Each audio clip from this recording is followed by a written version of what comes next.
বিশ্বকাপে ভারতের বিরুদ্ধে ম্যাচ বয়কট পাকিস্তানের। টি-20 বিশ্বকাপ খেলবে বলে শিলমোহর দিয়েছে পাকিস্তান বোর্ড। তবে পাক সরকার জানিয়ে দিয়েছে বিশ্বকাপে ভারতের ম্যাচ বয়কট করছে পাকিস্তান।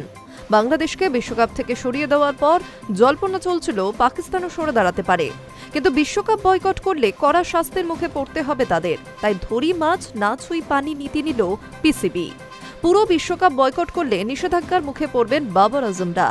তাই গোটা বিশ্বকাপ বয়কট না করে বাংলাদেশের পাশে দাঁড়িয়ে শুধু ভারতের ম্যাচ বয়কট করছে মহসিন নকভির পাক বোর্ড। বাংলাদেশ বিশ্বকাপ থেকে বাদ পড়তেই বাংলাদেশের প্রতি ভ্রাতৃস্নেহ দেখা গিয়েছিল পাকিস্তানের। আইসিসি বাংলাদেশকে ছাঁটাই করতেই প্রত্যাশিত অবস্থান নিয়েছে পাকিস্তান।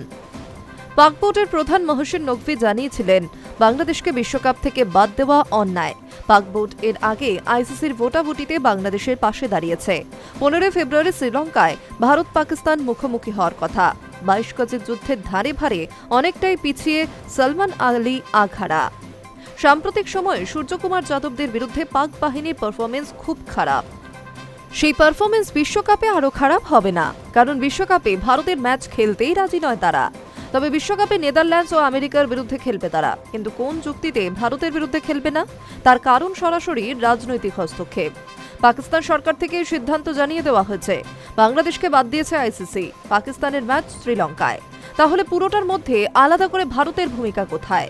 ফলে পাকিস্তান বোর্ড তথা পাকিস্তান সরকারের এই পদক্ষেপ স্টান্টবাজি, কারণ বাকি দুটো দল তুলনায় সহজ প্রতিপক্ষ। সেই দুটি ম্যাচ জিতলেও পরের রাউন্ডে যাওয়ার সুযোগ থাকবে। তাছাড়া পুরো বিশ্বকাপ বয়কটের ক্ষমতা পাকিস্তানের নেই, কারণ বিশ্বকাপ বয়কট করলে আইসিসির নিষেধাজ্ঞা চাপিয়ে দিতে পারে।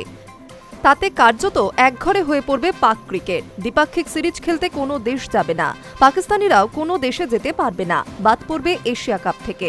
এনওসি না থাকায় পাকিস্তান সুপার লিগে বিদেশের কোনো প্লেয়ার খেলতে আসতেও পারবে না। এই ধরনের ব্যবস্থা নিলে পাক ক্রিকেটের আর্থিক পরিস্থিতি পঙ্গু হয়ে যাবে। আইসিসির বড় টুর্নামেন্ট ছাড়া কোনো টুর্নামেন্টে খেলার অধিকারও থাকবে না পাকিস্তানের। কিন্তু যেহেতু রাজনৈতিক হস্তক্ষেপে এই ম্যাচ বয়কট করা হচ্ছে, তাই আইসিসির শাস্তির ভয় পাকিস্তানের জন্য থেকেই যাচ্ছে। Hi news network.